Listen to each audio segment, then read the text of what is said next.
کہ میں اجنبی ملک میں مسافر، اور ایک مدت کے بعد یوں ہوا کہ مصر کا بادشاہ مر گیا اور بنی اسرائیل اپنی غلامی کے سبب سے آہ بھرنے لگے اور روئے، اور ان کا رونا جو ان کی غلامی کے باعث تھا خدا تک پہنچا، اور خدا نے ان کا کرانا سنا، اور خدا نے اپنے عہد کو جو ابراہیم اور اسحاق اور یعقوب کے ساتھ تھا یاد کیا، اور خدا نے بنی اسرائیل پر نظر کی اور ان کے حال کو معلوم کیا۔ پاک کلام کا پڑھا اور سنا جانا ہم سبوں کے لیے برکت کا باعث ہو، آمین۔ پچھلے اتوار سے ہم نے موسیٰ کے بارے میں سیکھنا شروع کیا، اور ہم نے دیکھا کہ کس طرح سے خدا نے اپنے منصوبے کو پایا تکمیل تک پہنچانے کے لیے، ایک بڑے کام کو کرنے کے لیے، ایک بڑا منصوبہ اور اس کو پورا کرنے کے لیے جو حکمت عملی ہے اور جو پلان کیا خدا نے، اس کو مکمل کرنے کے لیے ایک چھوٹا قدم اٹھایا ہے، ایک چھوٹے بچے کو لیا ہے اور اس کو سنبھالا، اس کو بچایا، اور اس کی ماں یوکبد نے اسے ایک ٹوکرے میں دریا کے کنارے بہا دیا، لیکن خدا نے اس بچے کو محفوظ رکھا، وہ فرعون کے محل تک پہنچایا گیا۔ اور لاسٹ ٹائم جہاں پر ہم نے چھوڑا تھا، ہم نے یہ سیکھا کہ جب فرعون کی بیٹی نے اس ٹوکرے کو کھولا اور اس بچے کو باہر نکالا تو لکھا ہے کہ اس نے اس کا نام موسیٰ یہ کہہ کر رکھا کہ میں نے اسے پانی میں سے نکالا ہے۔ اور ہم نے سیکھا تھا کہ موسیٰ کے نام کا مطلب ہے نکلا ہوا جو اوروں کو بھی نکالے گا۔ یہ عبرانی لفظ موشے سے ہے جس کا مطلب ہے نکلا ہوا جو اوروں کو بھی نکالے گا۔ اور پھر لکھا ہے، اور جو ہم نے پڑھا تھا لاسٹ ٹائم، کہ اس کی ماں سے ہم نے گھر لے گئی، اور پھر جب وہ بڑا ہوا ہے تو وہ اسے فرعون کے محل میں فرعون کی بیٹی کے پاس چھوڑ گئی۔ اور پھر یہاں پر ہم دیکھتے ہیں کہ وہ بچے سے لے کر بڑے ہونے تک کا جو سفر ہے، جو ٹائم پیریڈ ہے، وہ بائبل ہمیں نہیں بتاتی، لیکن آگے جب وہ 40 سال کا ہو گیا تو ہم دیکھتے ہیں کہ فرعون کے محل میں رہ کر اس نے بہت سارے علوم سیکھے، اس نے تلوار بازی سیکھے، علم حاصل کیا، اور بہت سارے علوم اس نے وہاں پر رہ کر سیکھے، لیکن اسے پتا تھا کہ وہ مصری نہیں ہے بلکہ عبرانی ہے۔ اور وہ ایک دن باہر نکلا، اس نے کہا کہ میں اپنے بھائیوں کا حال پتا کرتا ہوں، تو اس نے دیکھا کہ ایک عبرانی اور مصری تو آپس میں لڑ رہے تھے، تو اس نے عبرانی کا ساتھ دیا اور مصری کو مار کر ریت میں چھپا دیا۔ پھر اسی اگلے دن وہ نکلا باہر، اور اسے یہ تھا کہ کسی کو بھی اس بات کا پتہ نہیں چلا، اور اگلے دن اس نے دیکھا کہ دو عبرانی بھائی آپس میں لڑ رہے ہیں، تو اس نے جا کے اسے سمجھایا اور کہا کہ تم تو بھائی ہو، کیوں لڑ رہے ہو آپس میں؟ تو انہوں نے کہا کہ تجھے کس نے ہم پر لیڈر مقرر کیا، تو یہاں سے چلا جا۔ اور ہم دیکھتے ہیں کہ جب موسیٰ کو انہوں نے یہ کہا کہ تو نے کل بھی ایک مصری کو مارا تھا، کیا تو آج ہمیں مارے گا؟ تو موسیٰ جان گیا کہ اس بات کا سب کو پتہ چل گیا ہے، اور کہیں ایسا نہ ہو کہ بات فرعون تک پہنچے اور وہ مجھے پکڑ لے اور مجھے مار ڈالے۔ موسیٰ وہاں سے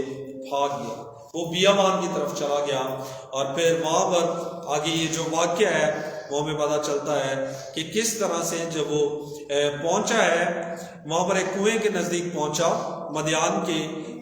ملک کی طرف بھاگا ہے، اور وہاں پر چونکہ اس نے بڑا سفر کیا ہے، بیابانی سفر ہے، پھر وہ ایک کنویں کے پاس آ کر بیٹھا، اور جب وہ کنویں کے پاس آ کر بیٹھا ہے تو اسے چونکہ پیاس لگی اور وہ وہاں سے پانی پینا چاہتا ہے، اور یہاں سے یہ حوالہ شروع ہوتا ہے، اور یہاں سے ہم اس کہانی کو آگے سیکھیں گے، اور پھر آنے والے دنوں میں ہم اس کو اور آگے لے کر چلیں گے۔ موسیٰ جو ہے یہ خداوند یسوع مسیح کی شبیہ کو پیش کرتا ہے کہ خداوند یسوع مسیح نے کس طرح سے اپنے کام کو آگے بڑھانا ہے۔ پرانے عہد نامے میں خدا نے مختلف لوگوں کو اکٹھا کیا، ان کو کھڑا کیا تاکہ وہ آنے والے وقت کے بارے میں پہلے سے بتا سکیں، اپنی زندگیوں کے ذریعے سے، کلام کے ذریعے سے لوگوں کو بتا سکیں کہ جو آنے والا نجات دہندہ ہے، مسیحا ہے، وہ کیسا ہوگا۔ یہاں پر دیکھیں کہ موسیٰ ہے عبرانی، لیکن وہ فرعون کے محل میں رہتا تھا، مصری جو لوگ ہیں ان کے ساتھ وہ رہتا ہے۔ وہ وہاں سے نکلا اور وہ چاہتا تھا کہ اپنے عبرانی بھائیوں کی کیا کرے، مدد کرے، لیکن اس کے بھائیوں نے اسے اپنا لیڈر قبول نہیں کیا۔ انہوں نے کہا تو کون ہمارا لیڈر ہے، ہم نہیں تجھے لیڈر مانتے ہیں، تو یہاں سے چلا جا۔ اور ایسے ہی ہم یسوع کے بارے میں دیکھتے ہیں، یوحنا کی انجیل میں لکھا وہ اپنوں کے پاس آیا اور اس کے اپنوں نے اسے قبول نہ کیا، انہوں نے ریجیکٹ کر دی. جیسے موسیٰ کے اس کے بھائیوں نے ریجیکٹ کیا، ایسے جب یسوع اپنوں کے پاس آیا تو اس کے اپنوں نے اسے قبول نہ کیا. چونکہ اس کے اپنوں نے اسے قبول نہ کیا، اور جب یسوع مسیح نے اپنی خدمت کا آغاز بھی کیا تو اس کے جو اپنے لوگ تھے کفرنہوم کے علاقے میں ہم دیکھتے ہیں کہ انہوں نے عبادت خانے سے اس کو نکال دیا، اور پھر اس نے غیر قوموں کی طرف رخ کیا. اور یہاں پر ہم موسیٰ کو بھی دیکھتے ہیں کہ جب اس کے بھائیوں نے اسے قبول نہیں کیا، اس نے غیر قوم کی طرف رخ کیا اور وہ وہاں پر چلا گیا. جب وہ وہاں پر گیا تو وہ ایک کنویں کے پاس بیٹھا، اور جب وہ کنویں کے پاس بیٹھا تو وہاں پر ہمیں پتہ چلتا ہے کہ ایک مدیان کا ایک کاہن تھا، اس کی 7 بیٹیاں تھیں، اور وہ اپنے باپ کی گلے کو چرانے کے لیے، بھیڑ بکریوں کو چرانے کے لیے وہاں پر آئیں اور اس کنویں کے پاس لے کر آئیں تاکہ وہاں سے ان کو پانی پلایا جا سکے. اب سوچیں کہ آپ میں سے ہو سکتا ہے بہت سارے لوگوں نے دیکھا بھی ہوا یا شاید آپ نے موویز وغیرہ میں دیکھا ہو کہ کس طرح سے کنویں میں سے پانی نکالا جاتا ہے. اگر تو اسے لوگوں نے پینا ہے تو پھر تو آرام سے نکال کے انہیں پلایا جا سکتا ہے، لیکن جب اتنے بڑے گلے کو پانی پلانا ہے تو پھر کس طرح سے ان کو پانی پلایا جاتا ہوگا. وہ کیا کرتے تھے، وہ ایک چھوٹا سا ایک بند سا بنا دیتے تھے، اور اس کے گرد پروٹیکشن لگا کے اس کو سائڈ سے کور کر کے جیسے ایک تھالا سا کھودا جاتا ہے، اور اس میں کیا کرتے تھے، پانی نکال کے اس کے اندر بھرنا شروع کر دیتے تھے، اور پھر وہ اپنی بھیڑ بکریوں کو لا کے اس میں سے پانی پلاتے تھے. اور یہاں پر جو یہ مدیان کا کاہن ہے، اس کی 7 بیٹیاں ہیں، اور انہوں نے تالا کھودا، سارا انتظام کیا، اور جب پانی بھر بھی لیا اس کے اندر، اور جب وہ اپنی بھیڑ بکریوں کو لے کر آئے تاکہ وہ پانی پی سکیں، تو یہاں پر لکھا ہے کہ اور چروائے وہاں پر آ گئے،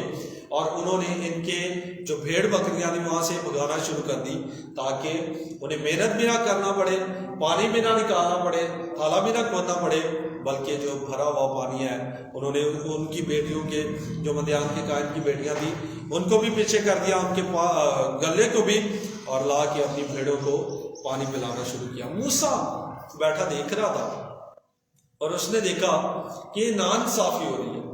ان بیٹیوں نے یہ خدمت کی ہے تو یہ چرواہے آ کے، گڈریے آ کے کیوں اپنی بھیڑ بکریوں کو پانی پلانا چاہتے ہیں. لہٰذا لکھا وہ اٹھا ہے، اور چونکہ اس کو وہ جنگجو تھا، اس کو پتہ تھا، اس نے علوم سیکھے ہوئے تھے، اور اس نے ان سارے چرواہوں کو وہاں سے مار بگایا اور ان کے گلے کو بھی وہاں سے پراگندہ کیا، اور پھر خود وہ ان بیٹیوں کے ساتھ مل کر اس نے کیا کیا، پانی بھرا ہے اور پانی پلایا. اور لکھا ہے کہ اس کے بعد وہ جو بیٹیاں تھیں مدیان کے کاہن کی بیٹیاں، وہ اپنے گلے کو لے کر اپنے گھر چلی گئی. جب وہ گھر گئی تو ان کے جو باپ تھا، جو بزرگ باپ تھا، اس نے پوچھا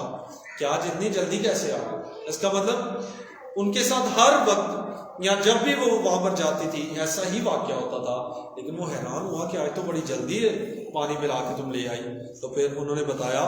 کہ وہاں پر ایک شخص ہے اجنبی، کسی اور ملک کا ہے، اس کا جو لباس ہے، اس کا جو رہن سہن بتاتا ہے کہ وہ کسی اور ملک کا ہے، وہ وہاں پر آیا اور اس نے آ کے ہماری ہیلپ کی، لہٰذا اس وجہ سے ہم نے اپنی بھیڑ بکریوں کو پانی پلایا اور ہم گھر آ گئے. تو اس نے کہا کہ وہ کہاں ہے،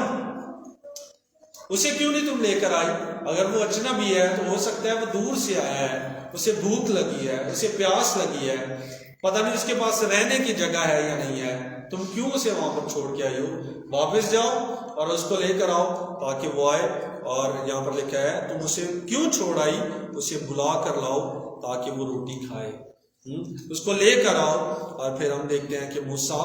وہاں پر آیا، ان کے گھر رہنے کے لیے تیار ہوا،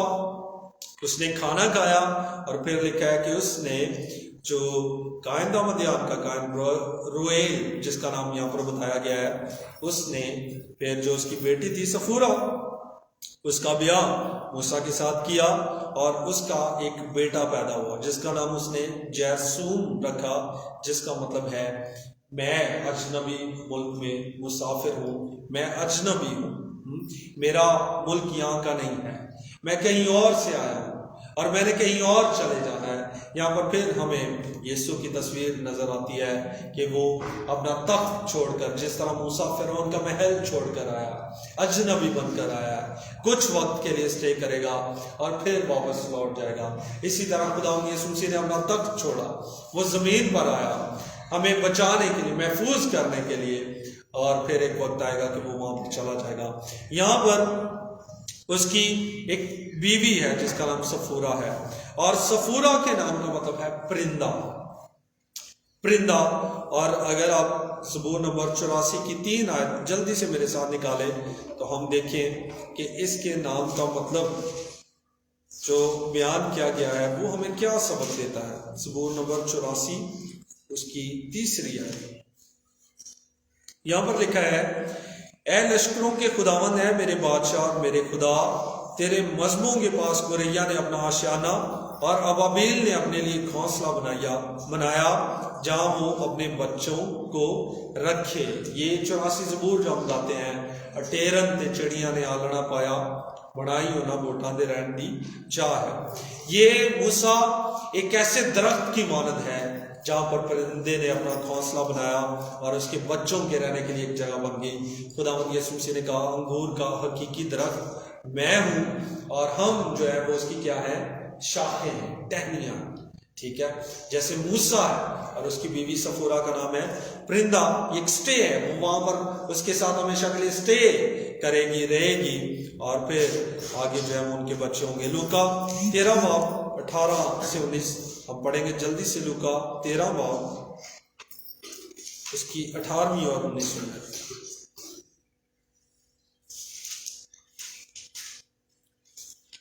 لوکا 13 18 سے 19 میں لکھا ہے، بس وہ کہنے لگا، خدا کی بادشاہی کس کی مانند ہے، میں اس کو کس سے تشبیہ دوں؟ وہ رائی کے دانے کی مانند ہے جس کو ایک آدمی نے لے کر اپنے باغ میں ڈال دیا اور وہ اگ کر بڑا درخت ہو گیا اور ہوا کے پرندوں نے اس کی ڈالیوں پر کیا کیا، بسیرا کیا۔ یہ یسوع مسیح کا ایک عکس ہمارے سامنے پیش کیا جا رہا ہے، اور پھر لکھا ہے اس کے بیٹا ہوا اور پھر وہ وہاں پر رہنے لگا، لیکن پھر اس کو واپس سے خدا کی آواز آئی ہے کہ جو بنی اسرائیل لوگ ہیں وہ کرا رہے ہیں، مصر کی غلامی میں ان پر برا سلوک ہو رہا ہے، اور خدا نے اسے تیار کیا تاکہ وہ جائے، موسیٰ کو بھیجا تاکہ وہ ان کو وہاں سے نکال سکے۔ یہ ایک پوری شبیہ ہے، لیکن یہاں پر جو 2-3 باتیں ہیں جن کو ہم سیکھیں گے اور اس کے بعد دعا کریں گے وہ بڑی خاص ہے، جو آنے والے وقت کے بارے میں ہمیں بتا رہی۔ پہلی بات ہم نے یہ دیکھا کہ موسیٰ خدا کی ایک شبیہ کو پیش کرتا ہے، جس طرح موسیٰ کے بھائیوں نے اسے ریجیکٹ کیا، خداوند یسوع مسیح کے بھائیوں نے بھی اسے ریجیکٹ کیا۔ پھر ہم دیکھتے ہیں کہ جیسے موسیٰ فرعون کے محل کو چھوڑ کر غیر قوم کے علاقے کی طرف گیا، ایسے ہی خدا اپنا آسمان پر تخت چھوڑ کر زمین پر ہمارے پاس رہنے کے لیے آیا۔ پھر ہم دیکھتے ہیں کہ جیسے موسیٰ نے وہاں پر بیاہ کیا اور اس کی دلہن ہے، ایسے ہی ہم اس بات پر ایمان رکھتے ہیں کہ جو کلیسیا ہے وہ مسیح کی کیا ہے، دلہن ہے۔ ہم جو چرچ ہے، کلیسیا ہے، وہ مسیح کی دلہن ہے۔ پھر وہ جہاں پر چشمے پر بیٹھا ہے تاکہ جو کاہن کی بیٹے کو پانی پلا سکے، یسوع مسیح نے کہا،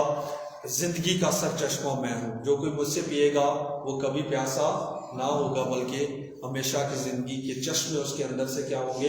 جاری ہوں گے۔ اور اس کی کتنی بیٹیاں تھیں؟ 7 بیٹیاں۔ اور مکاشفہ کی کلیسیا میں ہمیں کتنی کلیسیا نظر آتی ہیں؟ 7 کلیسیا نظر آتی ہیں، اور یہ وہ کلیسیا 7 ہیں جن کو خدا نے قائم کیا، لیکن ہم دیکھتے ہیں ان کلیسیوں کو پڑھنے سے وہاں پر اور چرواہے جھوٹے استاد آ کر ان کو کیا کر رہے تھے، خراب کر رہے تھے۔ لیکن یسوع نے کہا، میں سونے کے شمعدان لے کر وہاں پر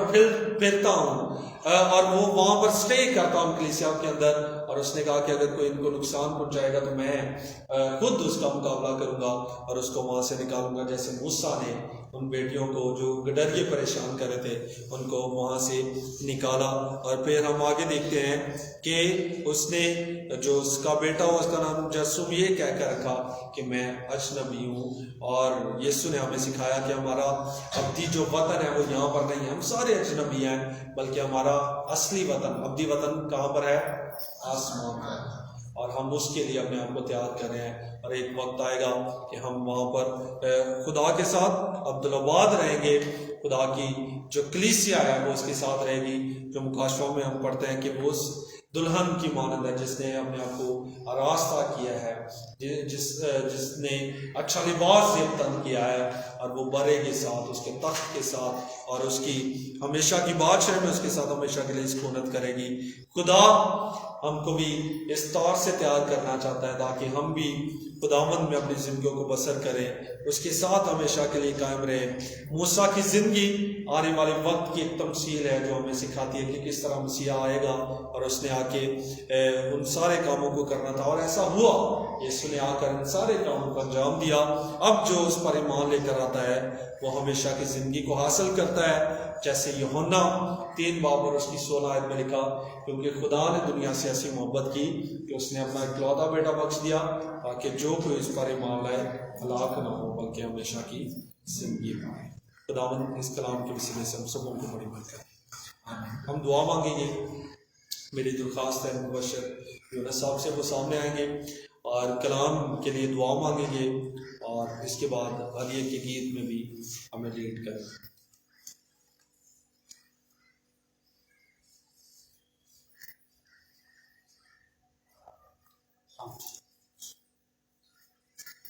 آئیے ہم سب آنکھیں بند کریں اور آج کے پاک کلام کے لیے دعا کریں۔ ابراہیم، اسحاق، یعقوب کے خدا، آپ جو بحر و بر کے خالق اور مالک باپ ہیں، خدا آسمان آپ کا تخت ہے اور زمین آپ کے پاؤں کی چوکی ہے۔ زندگی کے لیے، زندگی کی تمام دی ہوئی نعمتوں کے لیے، برکتوں کے لیے، بالخصوص آج کے اس وقت کے لیے، اس گھڑی کے لیے، اس موقع